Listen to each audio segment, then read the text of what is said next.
ProWrestlingSheet.com.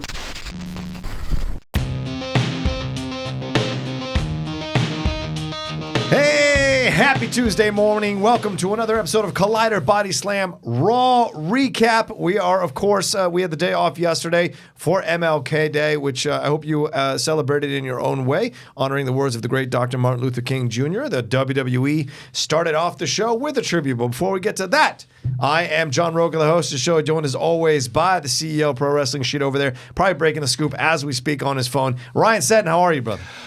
I'm doing all right. It's been a 24 hours. It has been a day the past 24 hours. It has. Yeah, it's been a day. There you go. Well said. A lot of meaning in that. All right, well, let's just jump into it then.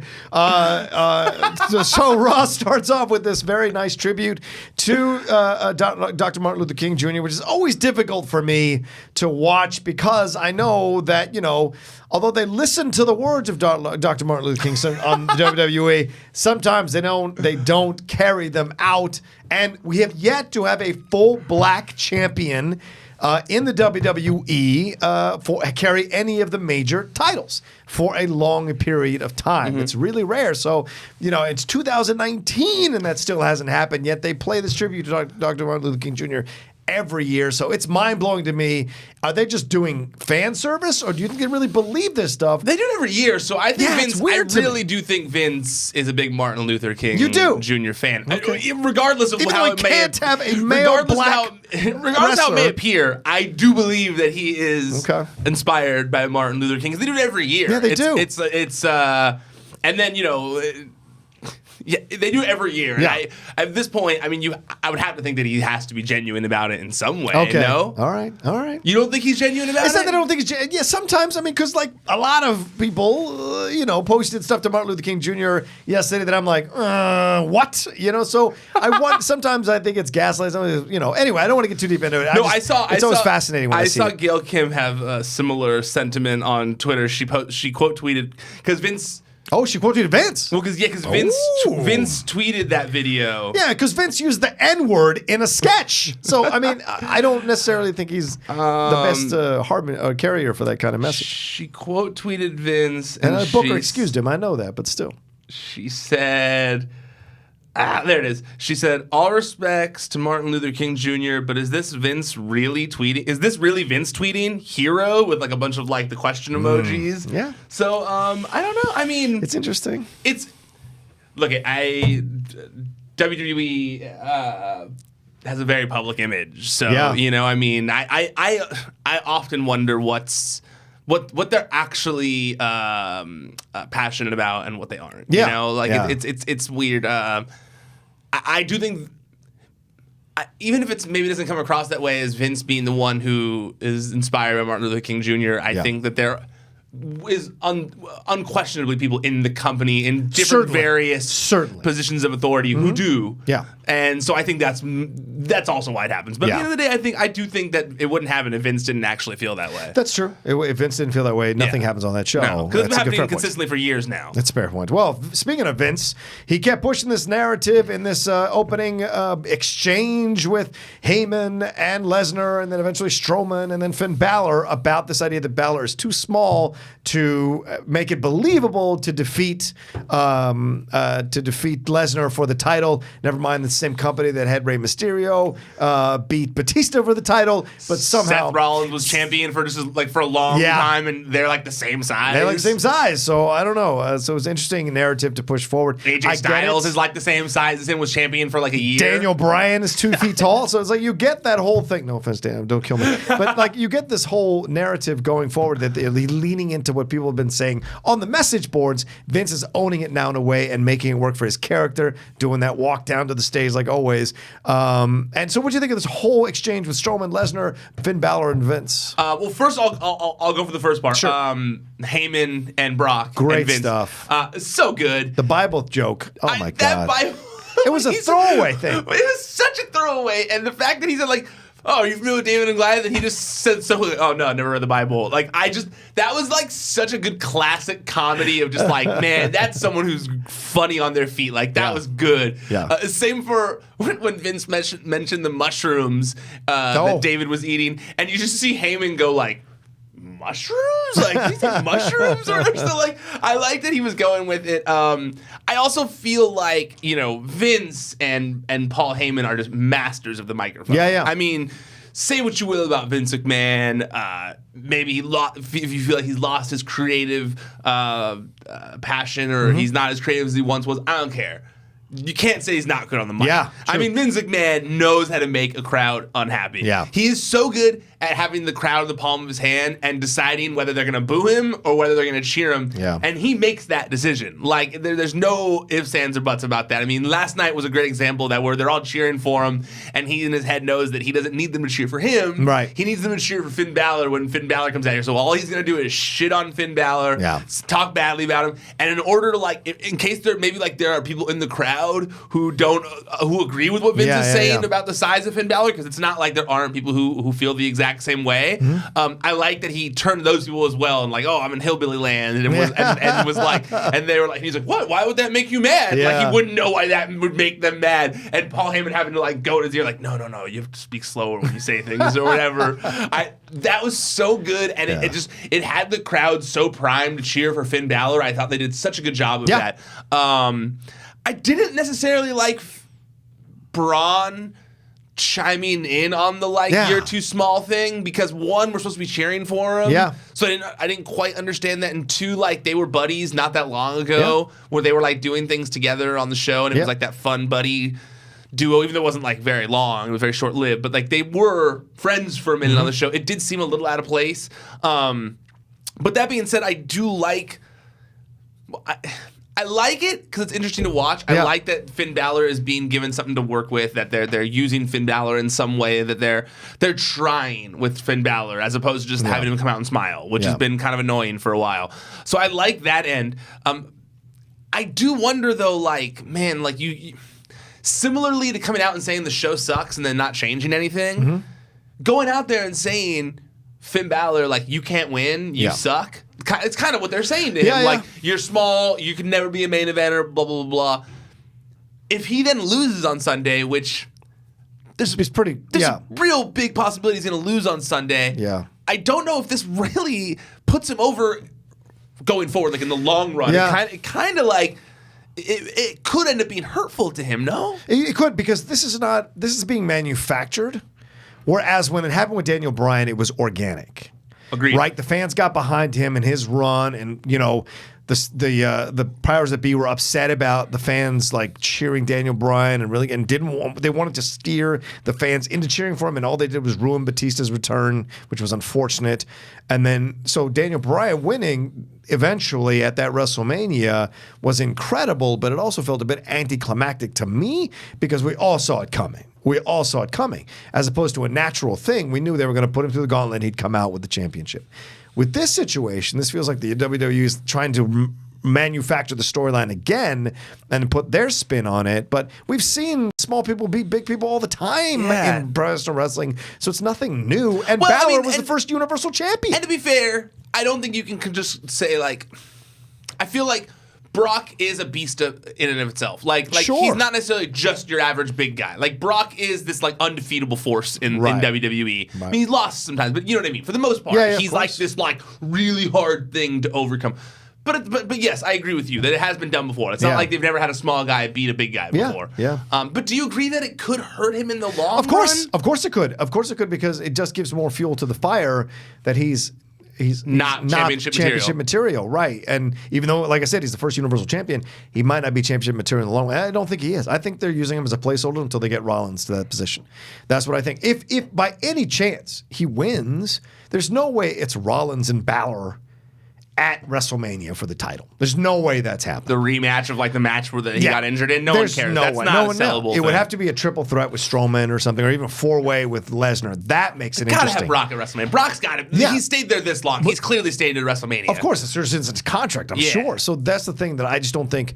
Balor wins. But Balor may fight his heart out and may give Lesnar a tougher match than expected, and then that would keep him in the conversation at that point. We'll see, though. I was talking with someone last night, and I feel like the only way, I shouldn't say the only way, that's very dramatic. A way I feel like he could come out of it, even with a loss, a way where he could like redeem himself from it, would be he loses. Yes. And then he's unheard of. We don't hear from him again. Yeah.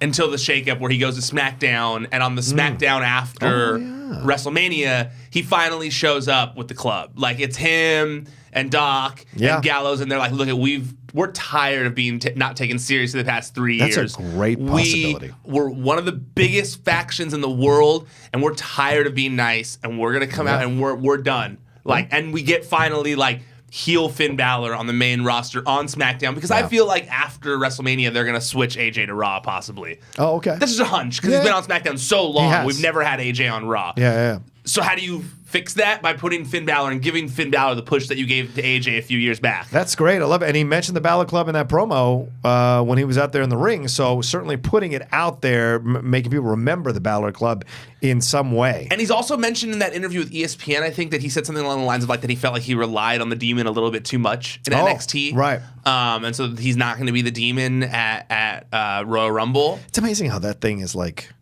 a thing for him. The Demon. The Demon. Yeah, I know. It's still you. I know.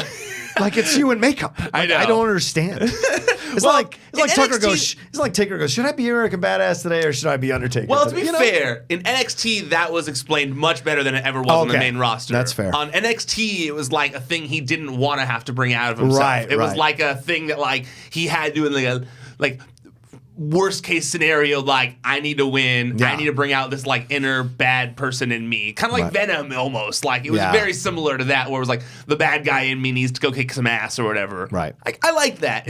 On the main roster, they never got that across. I don't think it was always just it just seemed like, hey, look, this is when Finn wears makeup. Right, and people are like, hey, if you know Finn, you know this is part of it. Yeah, basically, it's but they accepted. didn't really. They had that one package I remember where they tried to explain it, but I don't think they ever did a good job of it. They really tried. They tried. But I just don't feel like they ever did a good job of it. But yeah, I feel like if this all leads to a Finn's final. His final run his final match as a face before we get a heel Finn Balor, angry Finn Balor heel. Yeah, I feel like that'd be money. So I'm into that. But I did like this segment though. I felt like Finn coming out and speaking his piece and saying this thing. It made him look good. And the match itself. It was a good match. I like that we were seeing what Finn Balor would have to do. Against Braun Strowman, because Braun Strowman is a big beast like Brock Lesnar, so I like that we had to see what he would have to do in order to overcome something like that. But I also like, and maybe this is just like the longtime wrestling watcher in me, but like we all know that like usually if someone's going over, they get the like lesser end of the stick on the go home show. So like Finn Balor got the shit kicked out of him, so like he's supposed to win now at the pay-per-view. I feel like that's not gonna happen. So I also don't feel he got over too much because of it, because Brock kind of squished it real fast. Yeah, he did. Speaking of squishing, we had Apollo Crews and Bobby Lashley squish their pecs together and their muscles together in a pose-off standoff here with Lashley getting the title put around his waist by Lio Rush. The celebration of this whole thing, it was a very uncomfortable thing to watch, because I'm just like, I get it, what you're getting for the Almighty, that whole promo, whatever. He's like a Greek god and all that jazz. But Apollo Crews coming in was a nice little difference. I mean, they said they were going to make changes, put people in storylines that don't normally go in storylines. This was certainly something new we hadn't seen. Put in Apollo Crews and have a back and forth. I liked the back and forth with him and Lashley. I thought it was funny on the podium. But in the end, the match went the way it's supposed to go. Lashley gets the victory. I thought Crews would have gotten the victory without the belt. Like it was a little scare. We'd have a program between Rumble these guys. match, maybe. Yeah, Rumble match or something. Because Crews is a really good wrestler. Oh, he's great, yeah. Athletic as hell, who's never gotten a real shot on the main roster. So which this is is surprising based on his physique. Yeah. Like you would think that's one of those guys that Vince would have fell in love with instantly. Yeah. That's what you would think. If he's a Martin Luther King guy, I would think he would. I'm just saying. Anyway. I actually liked the segment. I did too. I liked it.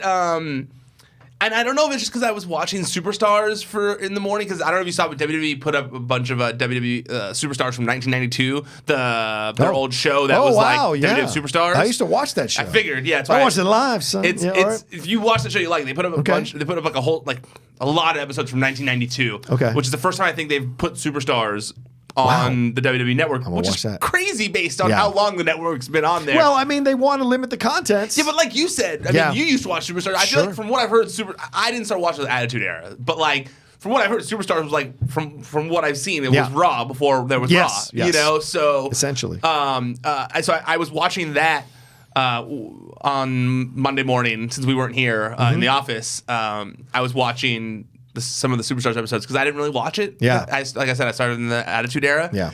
And I don't know if I just was watching too much Superstars during the day, which kind of had that simple, cheesy formula of like, here's a fun, cheesy thing, but it helps advance a story that these two guys are going to fight down the line. So I like that aspect of it. It had a very cheesy vibe to it, but it was like fun and not like insult your intelligence cheesy, just like fun cheesy. It was like, oh, I like this, So I was I was entertained by it.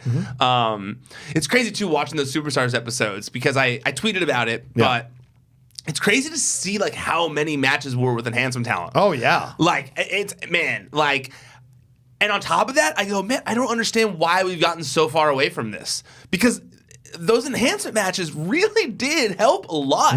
They were like they're a big part of the puzzle. I think that we're missing right now is like a lot of times you don't even know what a wrestler's finishing move is, and to me that's really how they established them were those enhancement matches because it was like that's what they came out and they did. They did a few clotheslines, they did a few punches, they did a few kicks, but really they did their like 2 signature moves and then their finisher and then it was over and like the guys said their catchphrase on the way to the ring. You got to establish who they were, you heard their music, and so you like built this roster of stars based on these enhancement talent matches.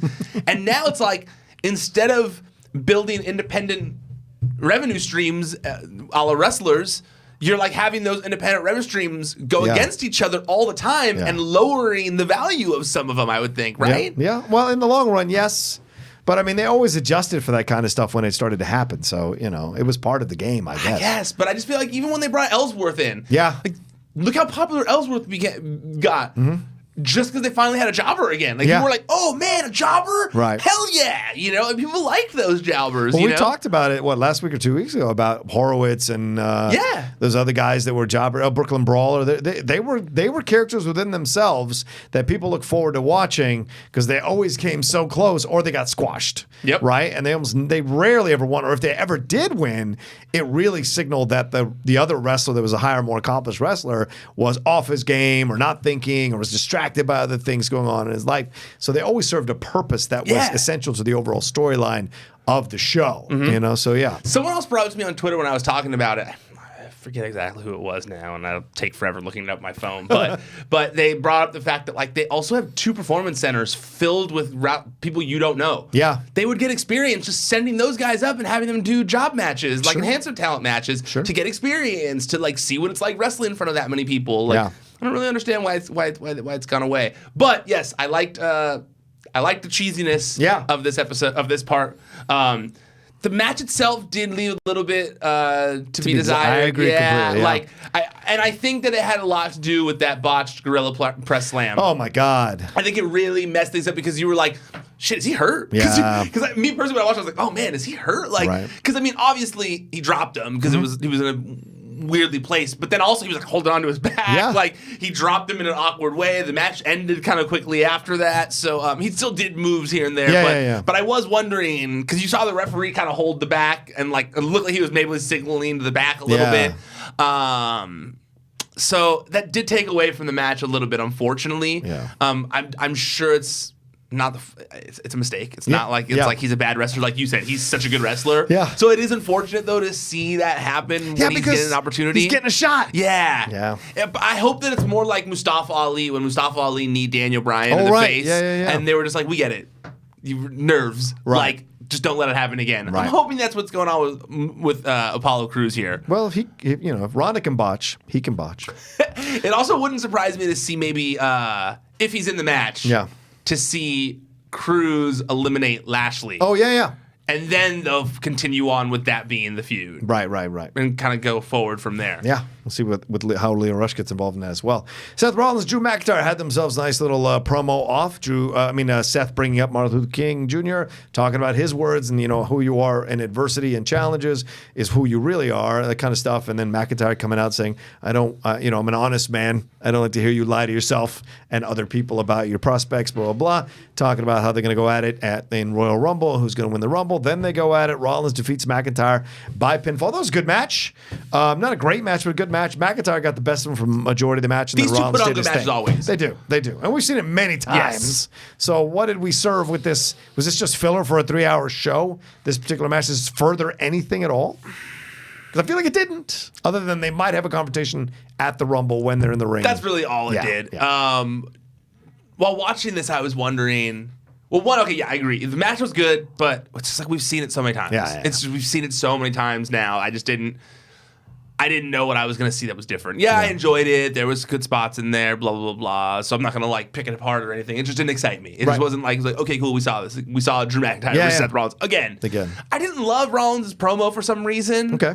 I was just kind of like some of the stuff he was saying. I was just like, what's he saying? Yeah. Right? It was just like, what point is he trying to get across here? It seemed like he got too earnest and vulnerable as opposed to playing the character that he plays. Yeah, I think you're right. That's a really good way of wording it. He felt too earnest. You're and we all know Seth Rollins. Yeah, we know Seth. We know that Seth Rollins is not that. Yeah, I don't want Burn It All Down to be like, hey, so I was thinking if it's cool, can we do burn it down? Yeah. I wanted that. And I also was kind of liking that he was taking what Triple H said to heart, was fine, I'm going to bring back old Seth Rollins. Yeah. And he was kind of doing that. Yeah. And then he lost the title, and now it's just kind of yeah. Well, I'm here. Hopefully I'm going to win I again. lost my family, and, I had 2 belts before, and son? Yeah, it was too, muted. It was I didn't love it.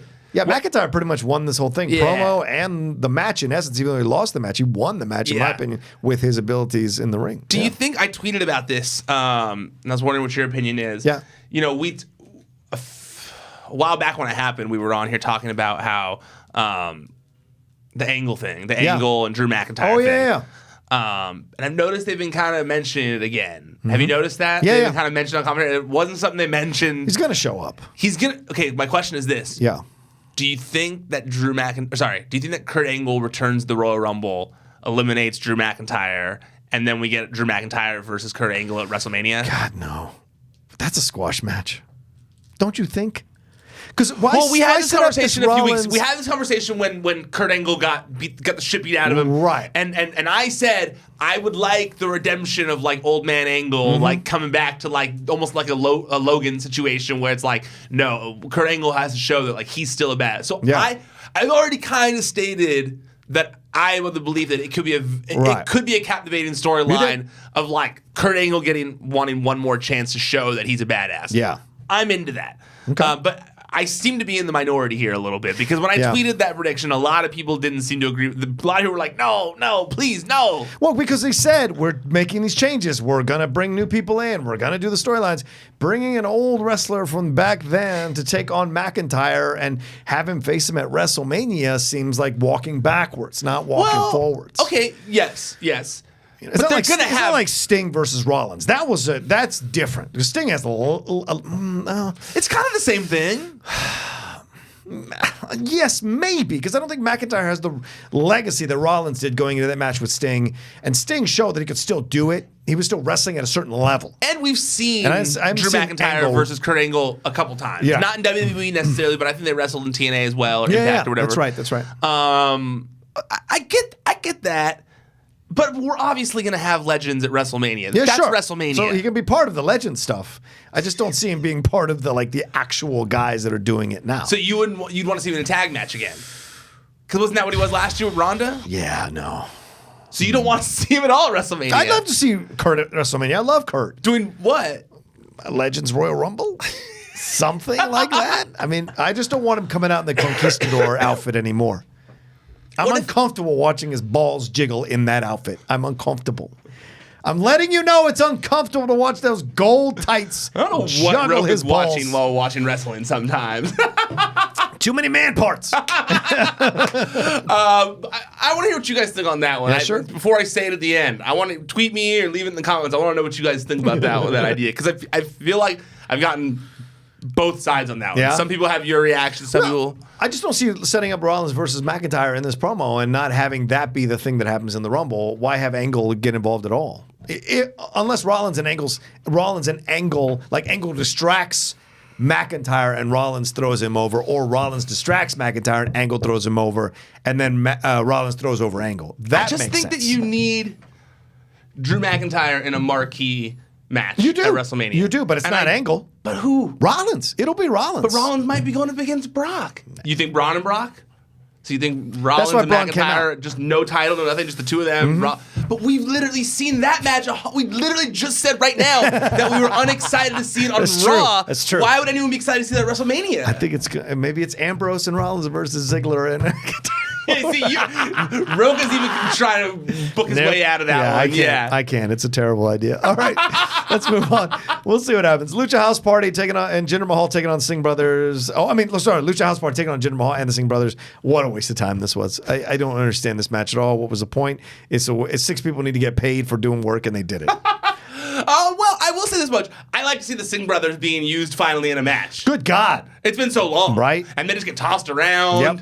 I like they have their gear on them. Like, that's like just a wrestler thing. They were like, hey, you're in a match. Do you got your gear? Yeah, of course I have my gear. I'm a wrestler. Professional. Yeah, I'm a professional wrestler. Yeah. I wrestle in a 7-Eleven, son. Yeah. So I liked that the Singh Brothers were being used in a match. I felt like, you've got them. They're both healthy. Why not just utilize them? The tag division could use extra hands. It's not like they can't. So I like that aspect of it. The match was it was what it was. It wasn't anything too mind blowing or anything like that. Yeah. Did the revival thing happen before or after this? Which revival thing? When they were talking to Vince. I think it was before this. Was it before this? Yeah, because then their match is a little bit later. Okay. Did you like that thing? It was okay. I don't like anything with the revival, I'll be honest with you now. You don't like anything with the I don't revival? think their hearts are in it. I think they want to go. Well, did you read the story for this weekend? You said they no, I didn't. Tell me. Did they submit or did they not submit? So they did ask for their release. Okay. They did ask for their release, and it wasn't necessarily because of their push. Right. It was basically because of the tag division as a whole. From what I've been told, it was just like that's fair. Fed up I think with that's fair. The lack of direction, the lack of storyline, the lack of putting the champions on the show, the lack of time in the match. This is what happens when you have another place to go. All of a sudden, wrestlers go, maybe I don't have to keep eating shit out of a bowl. I can do something here and go to another place that'll take advantage of and maybe it won't make the money that I make at WWE, but at least I'll be happy. Yeah. And that's what matters more than anything else to a lot of people. Yeah. I mean, from what I'm told, like, the boiling point was really like, they were like, hey, like, the match wasn't, like, the tag champions weren't even on Raw that same week. And, like, most people can't even tell you who the tag champions are. Right. And so it was very much like a boiling point of just, like, had it up to here with that situation. And also just like the way they've treated tag teams like the Club. Yeah. Where like look what the Club was and what they've become. Hey, look at AOP. Where the hell have AOP been? It's literally the other one. Yeah. Well, apparently one of them is injured. That's where they've been. Okay. But from what I was told, the AOP and like their call up and initial like being brought, then like absent was another part of it of like, look what they did. They could have been the next, huge tag team, and instead they're like peeing on things. They got people peeing on stuff. I think that's the biggest mistake they've made overall creatively is they've pissed away some really great tag teams and been unable to write for them. It's not the fault of the talent. No. It's the fault of creative and the writers not creating stronger storylines for these guys to do. There's no way they can't kill it in NXT and be put in creative situations that make sense and blow it. That's just not. They have a track record, all of them do, of making something great out of nothing or just a little bit.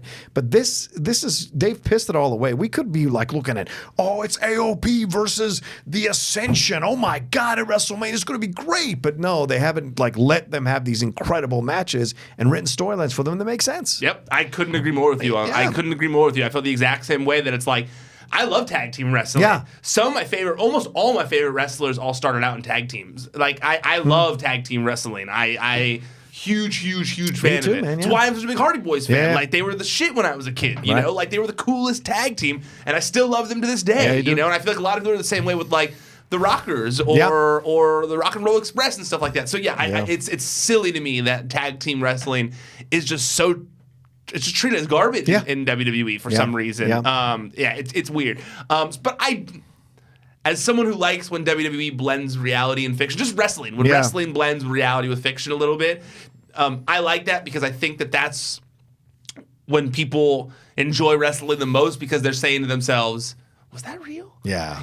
And I think that is a big part of when wrestling is agreed is successful. Yeah. So I liked seeing they played off of the reports of them asking for their release a little bit and have a backstage where Vince is like, listening to them complain in the backstage area. I liked they played into it because they mention it later on when the match happens. Yeah. They argued for what they wanted and they got it. Yeah. So as if it's wrong to ask for what you want in the world. Elias took on Baron Corbin here. Oh man, I don't like any of this. Nope, none of this. Okay, so anything with Corbin. What does he have? I need to know. There are people that are very talented on the roster that aren't being used. No. And I like Baron Corbin. Like, I don't think Baron Corbin isn't talented. I just don't think that Baron Corbin is as over as they are making him out to be. And I don't know what the deal is, but they've always really been obsessed with Baron Corbin for some reason. But we say this all the time, though. Yeah. We say this one wrestler comes in, and you don't understand why he's getting such a push. It drives you insane. He's tall. They won't listen. He's very tall. That's why he's getting a push. Yeah, and they won't listen. Yeah. He's tall and he will kick your ass. Of course. Yeah. I'm not trying to, I'm not trying to get into it with Corbin. It's an opinion. But I didn't like the Elias. They're pissing away the Elias thing. They turned him face and then they gave him nothing to do. Yeah. They have nothing to do. It was pointless to turn him face if you were just going to have him be lame now. Yep. Like, at least push him towards something. Right. But they've just been real stop and start on what they want to do with Elias now. Yeah. And that has been frustrating to watch, very much so. Right. And especially having him lose to Baron Corbin. Yeah. Like, what does that accomplish? Like, what are we doing here? Yeah. Like, this was the definition of time filler. Yeah. Like just a straight up time filler. Yeah, waste of time. Yeah. Waste of damn time. Anyway, less said about that, the better. Who knows what happened. I feel bad for Elias. He should take a look at all the league. All right, a moment. No, Vince loves him. Even if there's this weird. Well, then give him something to do. Agreed, but Vince McMahon loves him. Yeah. Just SmackDown? Do you think he'd be good on SmackDown? I just want to If see you him. move AJ and then put him in that slot. I hate to say this because I know people love it. I think his character needs to progress. I'm tired of just watching him do this guitar. I agree. I'm so tired of just watching him do this. I also didn't love it right away. It took me a minute to get on board. But now I've already gotten over it again. Yeah. Like, I'm already just like, I'm very much not in. I'm a person who doesn't like repetition too often. Like to repeat the same thing, I get bored of it. Yep. And so like I don't see anything that is that different in his concerts every week that is making me be like, oh, we have to see this every week. It's just like a moment of bliss where I'm just like, okay, we get it. Just give us something that's entertaining, though. That they call that a segue because that's what we're talking about next. Moment next? of bliss. That was good. Absolutely. It's very well done, right? Alexa Bliss comes out as beautiful as. Yeah. The eye makeup was a little heavy this time. It was a little weird for me to see that. Like, it was heavy. I thought something was wrong with the right eye because I could barely see it on TV. So I was like, oh, this is weird. But she came out, did her thing. I have no place to talk about someone's makeup. Could never do it myself. So that's all you, Rocha. I'm not trying to talk crap. I'm just saying.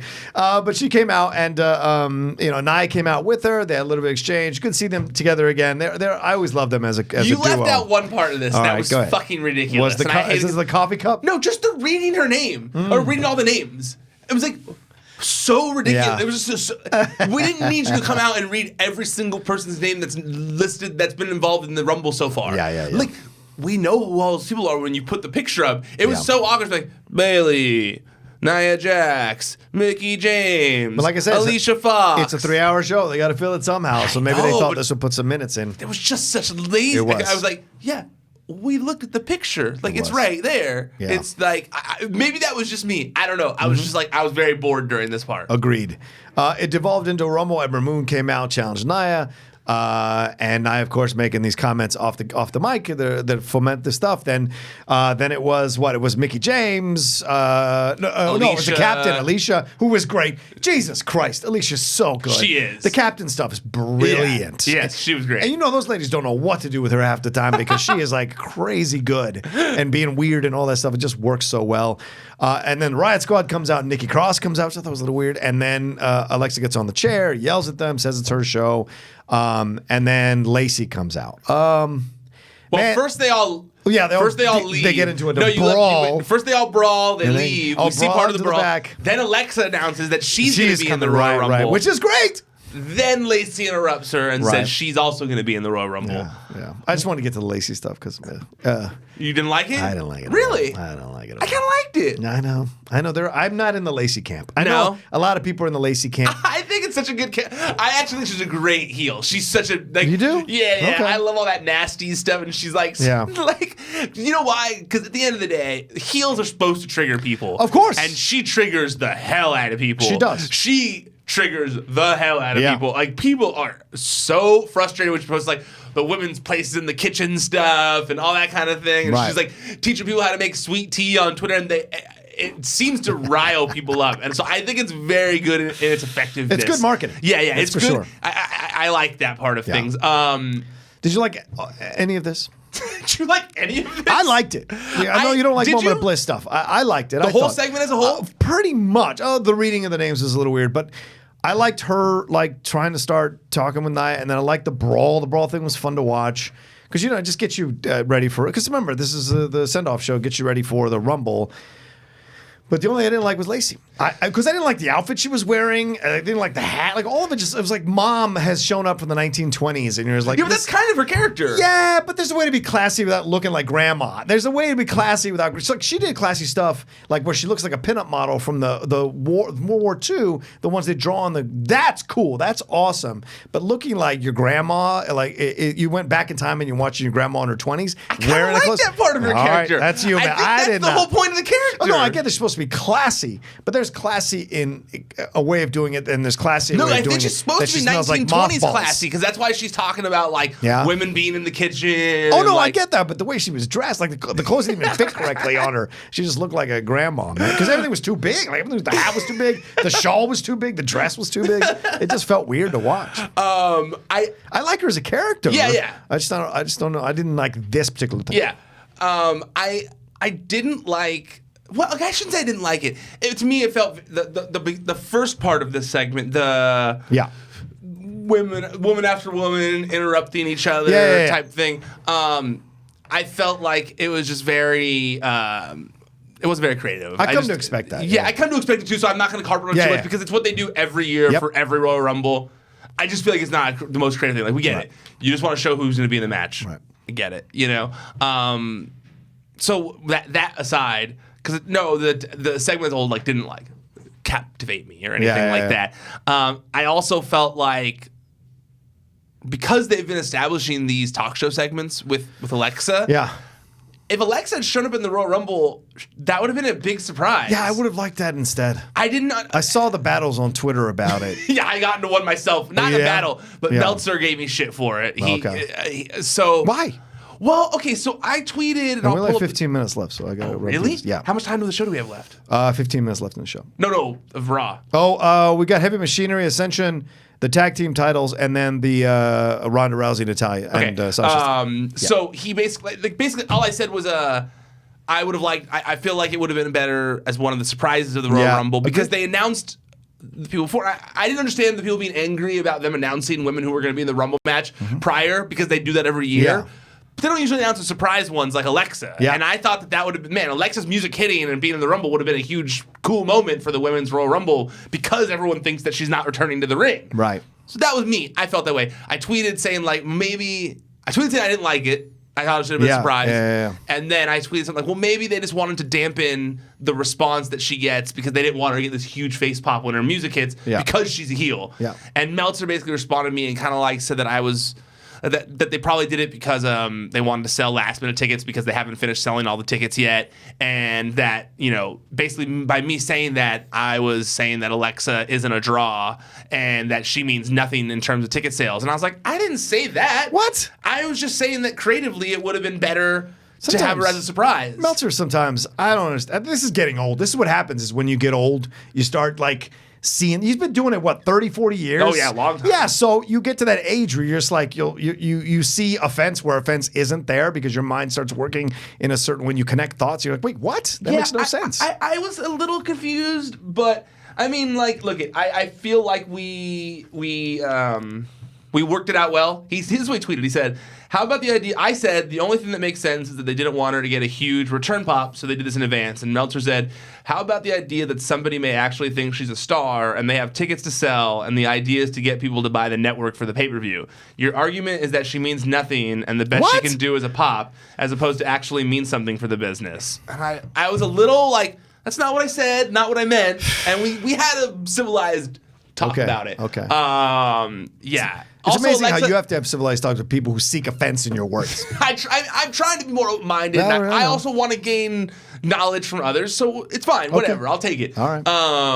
Also, I should say that Alexa, so a few weeks ago when we were on here and we were talking about the topless thing, I said that it was her idea. I had heard that it was her idea. And if that was the case, I probably wouldn't find. I really don't think people should be offended by it. I had heard that she wanted to pay homage to Trish Stratus. She went out there and said today that's not true. She deleted the tweet right after, so maybe she thought the article said something else. Yeah. I don't know. It was like, she did delete the tweet. She said false, and then like quickly after deleted it. Yeah. I was very confused. It wasn't a negative thing I was saying. If it wasn't the case, I still feel the same way with the segment. I don't think it was that big of a deal. Okay. If I put out any false information, I apologize. That was not my intention. Yeah. I didn't put it on the site for a reason because I thought that it was just not a big deal, but that's my fault. So if it was wrong, I apologize. There you go. Fair enough. All right, let's move on here then. Ascension versus Heavy Machinery quickly. Great, right? Yeah. You didn't like your face is like It's it the was something Ascension. different. It's the Ascension. Okay, with the Ascension, totally. They squashed the Ascension, and I'm just like, but they didn't even you just build them up? They didn't even let Connor in the match. Yeah, I agree. They just beat the shit out of Victor the It was whole like, time. okay, so now we're sending them up. So, all right. But I did think they put the Heavy Machinery over.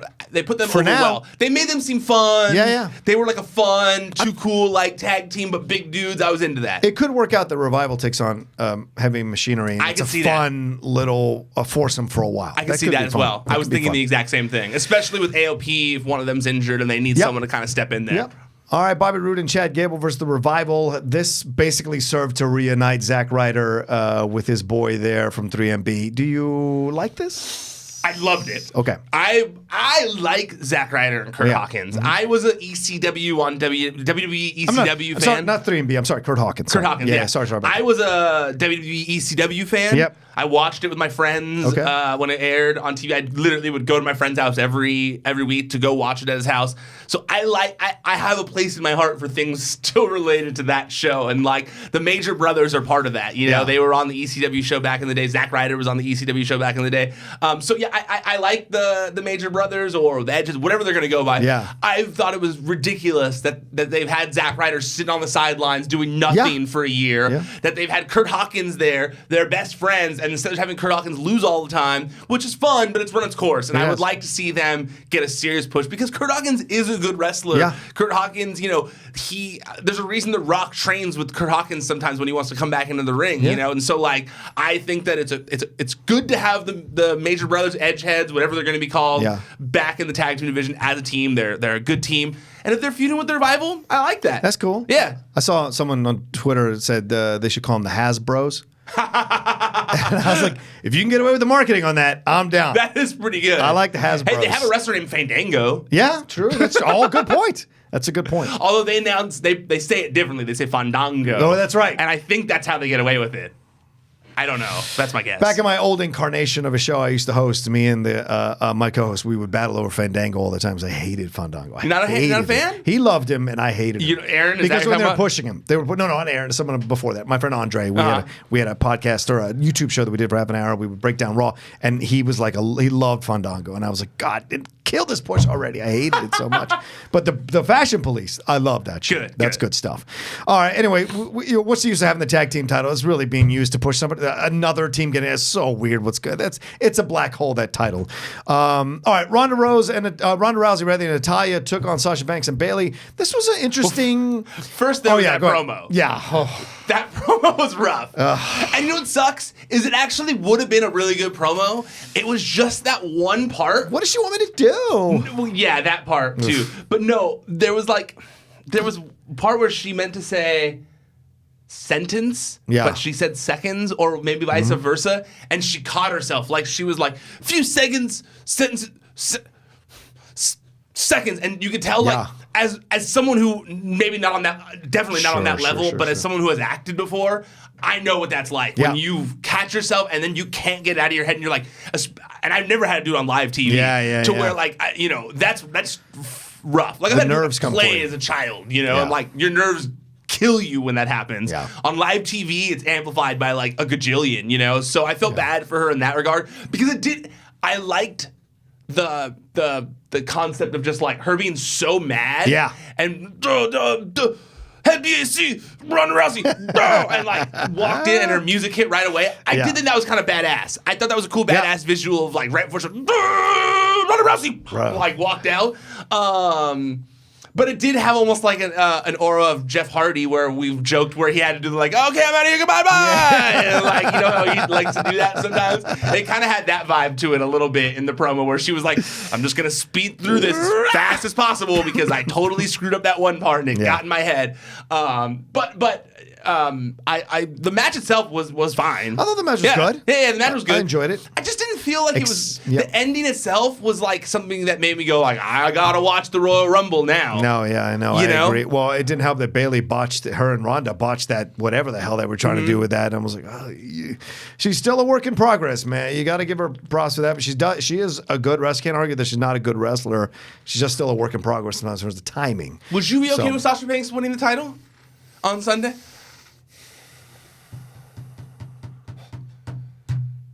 No. It's not that I don't want. There's maybe nobody who's a bigger Sasha Banks fan than me, and she's been hard done by some of the booking and the storylines in this situation. I think she's fantastic. She should have the belt for an extended run past one defense.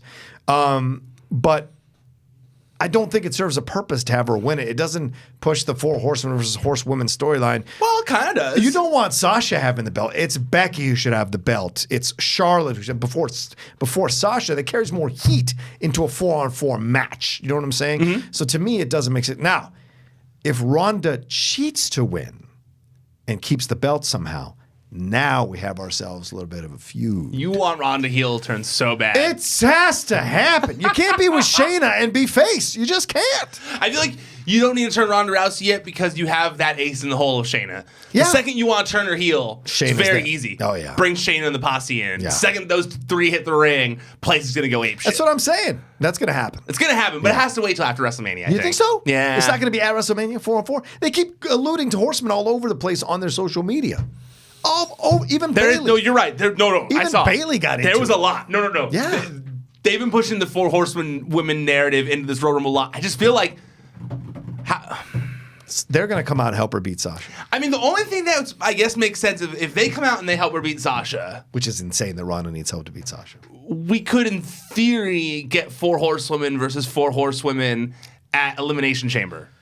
As opposed to like Survivor Series, like everyone thought it was going to be down the line, to help build up the WrestleMania match. Okay, so then there's a possibility here. If Sasha does win, then Ronda takes it back at Elimination Chamber with the help of these girls. Or Sasha fights Ronda in a rematch at Elimination Chamber after Ronda gets help from these girls at Royal Rumble to help her beat Sasha. Sasha calls reinforcements on the sidelines with Becky and Charlotte and Bayley there on the sidelines. Then that whole match goes down. Ronda still wins. Now you have 4-on-4 at WrestleMania. That's not main event worthy, though. You don't think 4-on-4 horsewomen? You think Shayna and Jessamine Duke and Marina Shafir with Ronda is main event worthy against the other girls? I love both. Don't get me wrong. I'm a huge 4 horsewomen MMA fan. Yeah. I just feel like there's like, to be the main event of WrestleMania, you have to be pretty well known. Yeah. I don't know if Jessamine and Marina are there yet. Like, they've only been on I see what you're saying. No. I don't think they'll main event WrestleMania, but they'll be one of the top matches at WrestleMania. But this year is the title only will chance. Be WrestleMania. This year is the biggest chance that women have ever had to actually main event WrestleMania. So you think Becky Lynch or somebody wins that? Becky or Ronda or Charlotte have to be in the main event this year. Okay. They have to. Against Ronda. Well, if not now, when, man? Okay. Like, it's going to happen. Look at Raw. Yeah. They're ending Raw almost weekly now with Ronda Rousey segments. I think they're trying to condition people to be like, no, Ronda Rousey's the main event of WWE right now. Okay. And what are they going to do with Brock there instead of Brock and Braun to close the show? They've got to have Ronda versus Becky close the show with Charlotte in there too, I think. I think Charlotte's in there too. Yeah, somehow. It's got to be a 3-way. Yeah, all right. And that does free her up if she loses the title. That's what I'm saying. So, good point. to be in that match somehow. She could even lose the match. She could even lose the match and enter the Royal Rumble, and then she gets a title shot with whoever she wants. She's like, I don't want the Raw belt. Yeah. I want that bitch Becky Lynch. Fair. You know? I like that. I don't know. That's how I can see it. I don't know. This isn't any insight. This is just Ryder Ryan thinking out of his head. I don't know. That's good. All right. Well, we'll see what happens. Don't go running with that one like the Alexa Bliss thing. I just said a guess. The Alexa Bliss thing wasn't a guess. I heard that from the source. Hey, when you have the blue check mark at a site, that's kind of goes with the territory, unfortunately. I know. All right. Well, thanks everybody for watching this Collider Body Slam Raw recap. Ryan, tell people where they can find everything. YouTube.com/C/Wrestling Sheet. That's the YouTube channel where you can watch the video of us doing this recap. You can watch Wrestling Sheet Radio as well. You can see other videos that I do. That's where Wrestling Sheet Radio, different lists, different fun things. I'm trying to set up different interviews. You can watch the video we did last week with Poppy. Poppy watches Bloody Wrestling. I'm glad most of you like that. For those of you who aren't familiar with Poppy, I recommend you check it out. It's a pretty fun video. She's an interesting character, to say the least. Also, ProWrestlingSheet.com. That's the website. @WrestlingSheet on all social media. Also, if you're on the YouTube channel, please subscribe, please like, please comment, please share it if you really enjoyed the show. All those things help out a lot. If you only want to listen to the shows while you're driving and you're in your car or you're working around the house and you prefer podcasts, check out our podcast feed. It's on Podcast One. You just search Wrestling Sheet Radio. That's where our whole feed is with all the different shows that we do here. Also, I just started a new thing with Ryback, the big guy. Yeah. He asked me to start doing a weekly roundup of wrestling news on his podcast, Conversation with the Big Guy. Nice. He wanted to be able to talk about wrestling news again, but he felt like he needed someone to kind of like guide him on it, so he's not regurgitating shitty news, basically. So he asked me to be his weekly correspondent there. Started doing that on Sunday. I think the episode just went up late last night, but some good stuff on there. Nice. I mean, Ryback and I talk about the Revival and Mike Kanellis asking for their releases, and I feel like as someone who requested his own release before he got out, I feel like he has some valuable insight into that conversation. So I thought it was interesting. He also talks about whether he'd be interested in working with All Elite Wrestling and various topics related to All Elite Wrestling. So go check out the interview. I think you guys will like it. Give my love. I like Ryback. I always did. I thought the Goldberg chants were unfair to him. Me too. All right. Thanks everybody for watching. You can follow me at The Rocha Says on Twitter and on Instagram. Let me know what you thought about Raw and what you think is going to happen on Smackdown Live tonight. And we'll talk tomorrow. We'll be back with another Collider Body Slam Smackdown Live recap to talk about all the shenanigans. ProWrestlingSheet.com